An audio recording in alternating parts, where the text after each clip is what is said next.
Okay. இந்த question வந்து பார்த்தீங்கன்னா, நமக்கு வந்து ரொம்ப ரொம்ப இம்பார்ட்டன்ட். இந்த கொஸ்டின் வந்து நல்லா கேர்ஃபுல்லா வந்து கவனிங்க. இது ஈக்விபிரியத்த பத்தி நம்ம அண்டர்ஸ்டாண்ட் பண்றதுக்கு மோர் யூஸ்ஃபுல்லா வந்து இருக்கும். அப்புறம் பார்த்தீங்கன்னா, இதே கான்செப்ட் வந்து நம்ம என்ன பண்ணோம்னா, 12th நம்ம சொல்யூஷன் சாப்டர்ல நமக்கு வந்து யூஸ் பண்ண வேண்டியது வரும். ஓகேவா? அப்ப இது பார்த்தீங்கன்னா, ரொம்ப யூஸ்ஃபுல்லா வந்து இருக்கும். ஸோ, அதனால இந்த ப்ராப்ளத்த வந்து நீங்க ரொம்ப கேர்ஃபுல்லா வந்து கவனிங்க. ஃபர்ஸ்ட் இங்க என்ன குடுத்துருக்காங்கன்னு பார்த்தீங்கன்னா, தி வேல்யூ ஆஃப் கேசி வந்து குடுத்துட்டாங்க. ஓகே. ப்ரீவியஸ் கேஸ்ல நம்ம என்ன பண்ணுவாங்க, கான்சன்ட்ரேஷன் குடுப்பாங்க. நம்ம வந்து கேசி வந்து நம்ம வந்து கண்டுபிடிப்போம். அப்புறம் ஒரு கெமிக்கல் ரியாக்ஷன்ஸ் வந்து நமக்கு குடுத்துருக்காங்க. அது போக என்ன பண்ணுன்னா calculate the equilibrium concentration of CO2 hydrogen CO and H2O. அப்போ இதெல்லாம் வந்து பார்த்தீங்கன்னா ஈக்லிபிரியம் அட்டைன் பண்ணதுக்கு அப்புறம் இதோட கான்சன்ட்ரேஷன் வந்து நமக்கு என்ன இருக்குன்னு வந்து கேட்டுக்கிறாங்க. அப்புறம் நெக்ஸ்ட் என்ன இன்ஃபர்மேஷன் கொடுத்துருக்காங்க பார்த்தீங்கன்னா CO and H2O are present initially at concentration of வந்து 0.1 moles ஈச் வந்து கொடுத்துருக்காங்க. அப்போ இனிஷியலா எவ்வளவு கான்சன்ட்ரேஷன் இருக்குன்றத கொடுத்துருக்காங்க. அப்புறம் ஈக்லிபிரியத்துல அதோட கான்சன்ட்ரேஷன் எப்படி இருக்குன்னு சொல்லி கேட்டுக்கிறாங்க. ஓகேவா? அப்போ இந்த ஈக்குவேஷன் நான் வந்து நான் முதல்ல எழுதிக்கிறேன். அப்போ கார்பன் மோனாக்சைடு பிளஸ் நமக்கு என்ன பண்ணா H2O வந்து இருக்குது. இட் கிவ்ஸ் நமக்கு என்ன பண்ணா கார்பன் டை ஆக்சைடு பிளஸ் நமக்கு என்ன ஹைட்ரஜன் வந்து நமக்கு வந்து ஃபார்ம் ஆயிருக்கு இல்லையா? அப்போ நம்ம என்ன சொல்லலாம்னு பார்த்தீங்கன்னா இனிஷியலா நமக்கு வந்து எவ்வளவு கான்சன்ட்ரேஷன் இருக்குன்னு கொடுத்துருக்காங்க. கார்பன் மோனாக்சைடும் வாட்டரும் 0.1 மோல் இருக்குன்னு கொடுத்துருக்காங்க. இதுவும் நமக்கு வந்து 0.1 மோல் வந்து இருக்குன்னு சொல்லியிருக்காங்க. அப்போ கார்பன் டை ஆக்சைடும் வாட்டர் நமக்கு வந்து எவ்வளவு இருக்கும்? 0 and 0 தான் வந்து நமக்கு வந்து இருக்கும். ஓகே. முதல்ல என்ன பண்ணா இது வந்து நமக்கு வந்து பேலன்ஸ் ஈக்குவேஷனா நம்ம வந்து பார்க்கணும். இங்க எல்லாமே நமக்கு வந்து ஆல்மோஸ்ட் நமக்கு பேலன்ஸ்டா தான் இருக்குது. ஓகே. அப்ப இனிஷியலா என்ன இருக்குன்னு பார்த்தீங்கன்னா இப்போ டைம் ஈக்குவல் டு 0 அப்பதான் நீங்க அந்த ரியாக்ஷன் வந்து நீங்க ஸ்டார்ட் பண்ண போறீங்க. அப்ப ரியாக்ஷன் ஸ்டார்ட் பண்ணும்போது அப்போ என்னன்னா இது ரியாக்டன்ட் மட்டும் தான் நமக்கு வந்து இருக்கும். ப்ராடக்ட் நமக்கு வந்து இருக்கவே இருக்காது. அதனால தான் என்ன பண்ணிருக்கேன் 0 0 வந்து நம்ம போட்டுக்கிறோம். ஓகே. இப்போ நம்ம வந்து ஈக்லிபிரியம் வந்து அட்டைன் பண்ணிடுச்சு. ஒரு 1 ஹவர் கழிச்சோ 2 ஹவர்ஸ் கழிச்சோ எவ்வளவு மேக்ஸிமம் ப்ராடக்ட் வந்து ஃபார்ம் பண்ண முடியுமோ அவ்வளவு மேக்ஸிமம் ப்ராடக்ட் வந்து நமக்கு வந்து ஃபார்ம் ஆயிடுச்சு. ஓகே. அப்போ நமக்கு என்ன ஆகும் பார்த்தீங்கன்னா ரியாக்டன்ட் வந்து சம் அமௌண்ட் வந்து நமக்கு வந்து டிக்ரீஸ் ஆயிருக்கும். இப்போ ஃபார் எக்ஸாம்பிள் நம்ம எவ்வளவு டிக்ரீஸ் ஆயிருக்குன்னு தெரியாது. ஒரு எக்ஸ் அமௌண்ட் ஆஃப் டிக்ரீஸ் ஆயிருக்குன்னு வச்சுங்களேன். அப்போ நமக்கு வந்து வாட்டரும் நமக்கு எவ்வளவு அமௌண்ட் டிக்ரீஸ் ஆயிருக்கும். எக்ஸ் அமௌண்ட் தான் நமக்கு வந்து டிக்ரீஸ் ஆயிருக்கும். ஏன்னா இது வந்து பார்த்தீங்கன்னா ஒரு மாலிகுலும் இன்னொரு ஒரு மாலிகுல் தான் நமக்கு வந்து ரியாக்ட் ஆகுது. ஒரு கார்பன் மோனாக்சைடும் ஒரு வாட்டர் தான் நமக்கு வந்து ரியாக்ட் ஆகுது இல்லையா? அப்போ இது எக்ஸ் டிக்ரீஸ் ஆயிருந்துச்சுன்னா இதுவும் நமக்கு வந்து எக்ஸ் வந்து டிக்ரீஸ் ஆயிருக்கும். அப்போ இது எக்ஸ் இந்த ரெண்டு நமக்கு எக்ஸ் டிக்ரீஸ் ஆயிருந்துச்சுன்னா இது நமக்கு என்ன ஆயிருக்குன்னு பார்த்தீங்கன்னா எக்ஸ் வந்து நமக்கு வந்து ஃபார்ம் ஆயிருக்கும். அப்போ இது நமக்கு என்ன ஆயிருக்குன்னா எக்ஸ் எக்ஸ் வந்து நமக்கு வந்து ஃபார்ம் ஆயிருக்கும். கிளியரா புரிஞ்சிருச்சா?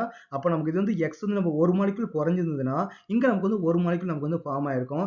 எல்லாமே 1:1 ரேஷியோ தான் நமக்கு வந்து இருக்குது இல்லையா? அப்போ நமக்கு வந்து இதோட கான்சன்ட்ரேஷன் நமக்கு என்ன இருக்கும் 0.1x இதுவும் 0.1 மைனஸ் எக்ஸ் இது நமக்கு வந்து எக்ஸ் இருக்கும் எக்ஸ் வந்து இருக்கும். இப்போ நம்ம வந்து கேசியோட ஃபார்முலா வந்து எழுதுவோம். அப்போ what is the K C? K C which is equal to product concentration into நமக்கு என்ன ரியாக்டன்ட் கான்சன்ட்ரேஷன் இல்லையா? அப்போ ப்ராடக்ட் சைடு நமக்கு என்ன இருக்குது carbon di oxide and H2 வந்து இருக்குது. ரியாக்டன்ட் சைடு நமக்கு என்ன இருக்குன்னு பார்த்தீங்கன்னா கார்பன் மோனாக்சைடு அண்ட் நமக்கு வந்து வாட்டர் மாலிகுல் வந்து இருக்குது. அப்போ இந்த வேல்யூ வந்து நமக்கு வந்து சப்ஸ்டிட் பண்ணுவோம் இங்க. அப்போ இந்த வேல்யூ நம்ம சப்ஸ்டிட் பண்ணும்போது நமக்கு என்ன கிடைக்குதுன்னு வந்து பார்த்தீங்கன்னா அப்போ கேசி which is equal to X square மேலே வந்து பார்த்தீங்கன்னா எக்ஸ் இன்ட்டு எக்ஸ் ஸ்கொயர் வந்து வரும் டிவைட் பை நமக்கு இங்கே என்ன வரும் பார்த்தீங்கன்னா 0.1 மைனஸ் எக்ஸ் இன்ட்டு நமக்கு என்னன்னா 0.1 மைனஸ் எக்ஸ் வந்து நமக்கு வந்து கிடைக்குது. ஓகேவா? ஸோ இது ரெண்டும் கிடைக்குது. அப்போ நம்ம இதை நம்ம எப்படி எழுதலாம்? கேசி வேல்யூ ஆல்ரெடி உங்களுக்கு வந்து கொடுத்துருக்காங்க. என்ன கொடுத்துருக்காங்க 4.24 கொடுத்துருக்காங்க. அப்போ 4.24 which is equal to அப்போ x square divide by 0.1 minus x the whole square வந்து நம்ம எழுதிக்கலாம் இல்லையா? அப்போ நமக்கு வந்து பார்த்தீங்கன்னா மேத்தமெட்டிக்ஸ் வந்து நமக்கு வந்து ஒரு ஃபார்முலா வந்து இருக்குது. இது A minus B the whole square formula வந்து இருக்குது இல்லையா? அப்போ நம்ம இது எப்படி எழுதலாம்? ஏ ஸ்கொயர் நமக்கு என்ன வரும் 0.01 வந்து நமக்கு வந்து வரும் இல்லையா? இது வந்து ஏ ஸ்கொயர் அப்புறம் என்ன பிளஸ் வந்து என்னன்னா பி ஸ்கொயர் நமக்கு என்னது எக்ஸ் ஸ்கொயர் அப்புறம் மைனஸ் 2ab அப்போ மைனஸ் 2ab என்ன வரும் 0.2 இன்ட்டு எக்ஸ் வந்து நமக்கு வந்து வரும். Okay is it correct? அப்போ நமக்கு இங்கே என்ன இருக்குன்னு பார்த்தீங்கன்னா 4.24 வந்து இருக்குது. இப்போ நான் இது வந்து கிராஸ் மல்டிபிகேஷன் வந்து நம்ம பண்ண போறோம். ஓகே.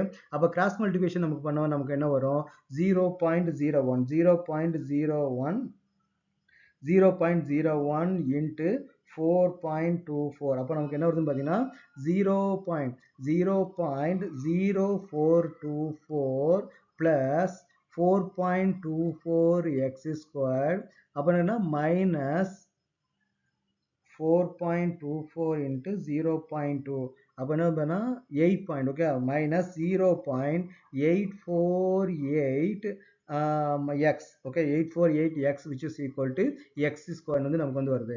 அப்போ நமக்கு எல்லாத்தையும் நம்ம வந்து ஒரே சைடுல வந்து நம்ம வந்து கொண்டு வந்துருவோம்.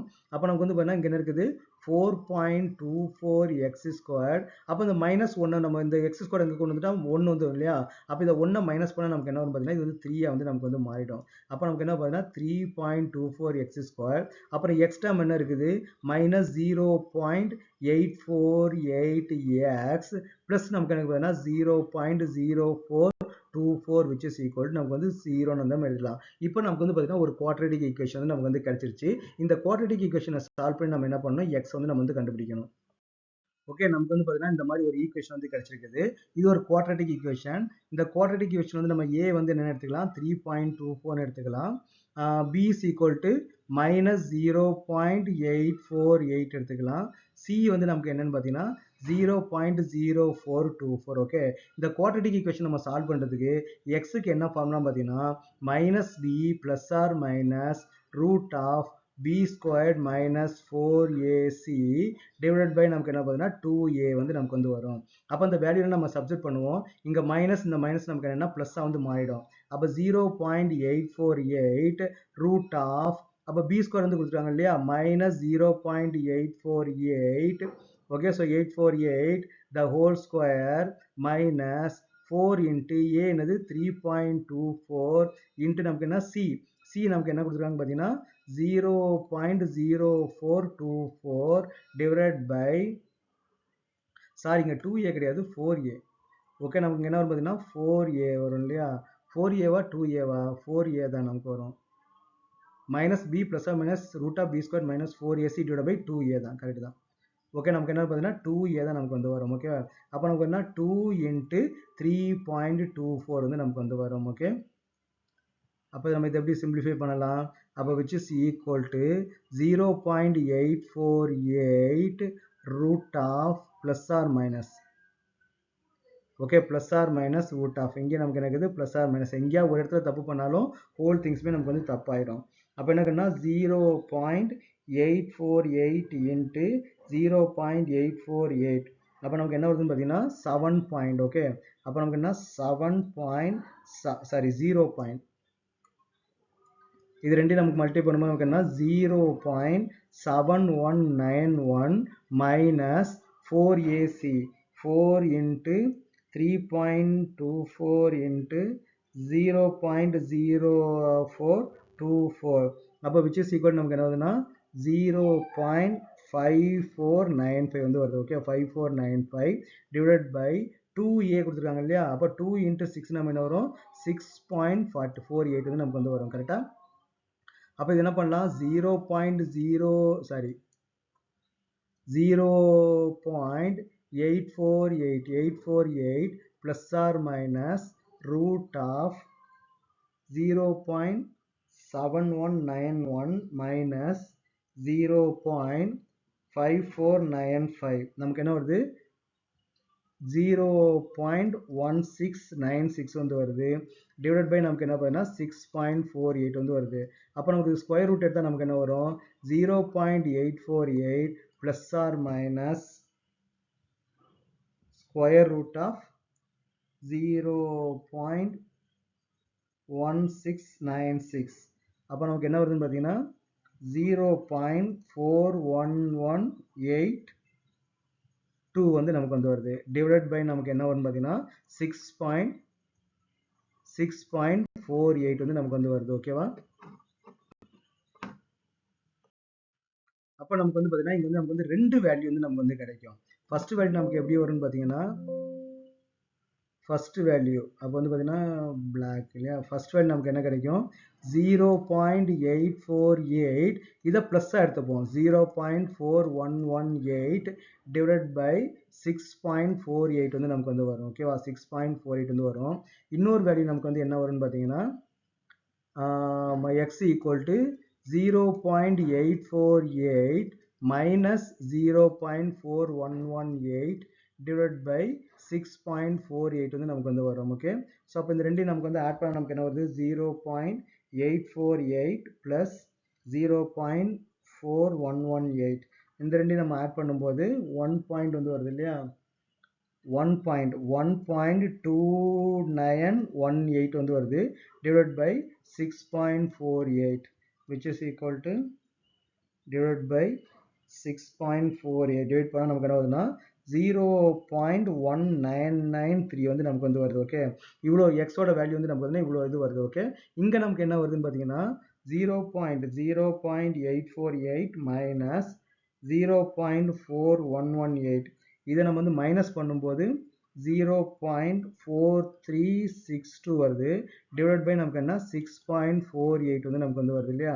அப்போ நமக்கு என்ன கொடுத்துருக்காங்க 0 which is equal to divided by 6.48 இதை டிவைட் பண்ணால் நமக்கு என்ன வருதுன்னா 0.0673 வந்து நமக்கு வந்து வருது அப்போ எக்ஸோட வேல்யூ நமக்கு வந்து இங்கே ரெண்டு இது வருது நமக்கு இங்கே what is the X value நம்ம என்ன எடுத்துக்கிறோம் CO வந்து பார்த்தீங்கன்னா கொஞ்சம் எக்ஸ் வந்து நமக்கு வந்து மைனஸ் ஆயிருக்குன்னு நம்ம பார்த்தோம் இல்லையா அப்போ CO ப்ளஸ் H2லேருந்து நம்ம என்ன பண்ணியிருக்கிறோம் இந்த 1லேருந்து எக்ஸ் வந்து நமக்கு வந்து டிக்ரீஸ் ஆயிருக்குது இந்த 1லேருந்து எக்ஸ் வந்து நமக்கு வந்து டிக்ரீஸ் ஆயிருக்குன்னு நம்ம பார்த்தோம் இல்லையா இங்கே வந்து 1 கிடையாது 0.1 இல்லையா 0.1 ஏன்னா இனிஷியல் கான்சன்ட்ரேஷன் நமக்கு என்ன கொடுத்துருக்காங்க 0.1 வந்து கொடுத்துருக்காங்க அப்போ இனிஷியலாக நமக்கு வந்து 0.1 இருந்துச்சு அதுலேருந்து எக்ஸ் வந்து நமக்கு வந்து ரியாக்ட் ஆகிருக்கும் அப்போ எக்ஸ் வேல்யூ நமக்கு எப்படி இருக்கணும் 0.1 விட நமக்கு வந்து கம்மியாக தான் இருக்கும் ஏன்னா இனிஷியல் நம்ம எடுத்ததே 0.1 தான் அப்போ 0.1 விட அதிகமாக ரியாக்ட் ஆகிறது வந்து பாசிபிலிட்டிஸ் கிடையாது இங்கே நமக்கு என்ன இருக்குது 0.1 விட அதிகமாக வருது அப்போ இந்த வேல்யூ எடுத்துக்கக்கூடாது இது 0.1 விட கம்மியாக வந்துருக்குது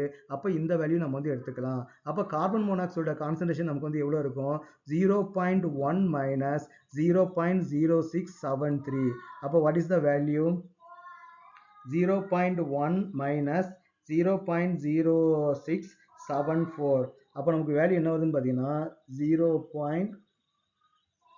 நமக்கு வேல்யூ என்ன வருது 0.0326 வந்து நமக்கு வந்து வருது இல்லையா அப்போ நமக்கு வந்து பார்த்தீங்கன்னா கார்பன் மோனாக்சைடோட கான்சன்ட்ரேஷன் நமக்கு வந்து எவ்வளோ இருக்கும் கார்பன் மோனாக்சைடோட கான்சன்ட்ரேஷன் 0.0326 மோலாரிட்டி அப்போ வாட்டர் நமக்கு எப்படி இருக்கும் அதே அமௌண்ட் தான் இருக்கும் அப்போ வாட்டரோட கான்சன்ட்ரேஷன் எவ்வளோ இருக்கும் 0.0326 மோலாரிட்டி ஓகே நெக்ஸ்ட் நம்ம என்ன பண்ணுறோம்னு பார்த்தீங்கன்னா carbon di oxide and water carbon di oxide and hydrogen அப்போ கார்பன் டை ஆக்சைடு நமக்கு வந்து எவ்வளோ இருக்குன்னு பார்த்தீங்கன்னா எக்ஸ் நம்ம சொன்னோம் இல்லையா அப்போ எக்ஸோட வேல்யூ என்னது நமக்கு இங்க 0 பாயிண்ட் அப்போ 0.0673 அப்போ நெக்ஸ்ட் வந்து என்ன பண்ணா H2ஓட கான்சன்ட்ரேஷன் நமக்கு எவ்வளவு இருக்கும் 0.0673 வந்து வரும் இந்த வேல்யூ நமக்கு எப்படி வந்து நமக்கு தெரியுதா இந்த ஈக்குவேஷன் நம்ம ஃபர்ஸ்ட் இனிஷியலா எழுதணும் இல்லையா CO plus H2O gives நமக்கு என்ன கிடைக்கும் CO2 plus வந்து நமக்கு வந்து H2 அப்போ இனிஷியலா நமக்கு எவ்வளவு இருந்துச்சு இது 0.1 இருந்தது இது 0.1 இருந்தது ஏன்னா இனிஷியல் கான்சன்ட்ரேஷன் வந்து 0.1 கொடுத்துருக்காங்க அப்போ இனிஷியலா இது வந்து இருந்திருக்காது அப்போ ஈக்குவிலிபிரியம் அட்டைன் பண்ணதுக்கு அப்புறம் இதுல இருந்து -x குறைஞ்சிருக்கும் இதுல இருந்து -x வந்து குறைஞ்சிருக்கும் இது x குறைஞ்சதுன்னா இது வந்து x ஃபார்மா இருக்கு இது x ஃபார்மா இருக்குன்னு சொன்னேன் இல்லையா அப்போ அதை பேஸ் பண்ணி இந்த x value and 0.1 - x value பேஸ் பண்ணி நம்ம இதோட கான்சன்ட்ரேஷனை ஈக்குவிலிபிரியத்துல வந்து நம்ம வந்து கண்டுபிடிக்கலாம் இந்த ப்ராப்ளம் வந்து பார்த்தீங்கன்னா கொஞ்சம் லென்த்தியா இருக்கும் இதுல கால்குலேஷன் வந்து நமக்கு வந்து ரொம்ப அதிகமா இருக்கும் ஈக்குவிலிபிரியம் சாப்டர்ல வந்து பார்த்தீங்கன்னா நமக்கு கால்குலேஷன் வந்து நமக்கு ரொம்ப அதிகமா இருக்கும் ஏதாவது ஒரு ஸ்டெப் நீங்க தப்பு பண்ணிட்டாலுமே வந்து பார்த்தீங்கன்னா ஆன்சர் வந்து கம்ப்ளீட்டா நமக்கு வந்து தப்பா வந்துடும் அதனால இந்த மாதிரி ப்ராக்டிஸ்லாம் நீங்க நிறைய வந்து எழுதி பார்த்து ப்ராக்டிஸ் பண்ணுங்க ஓகே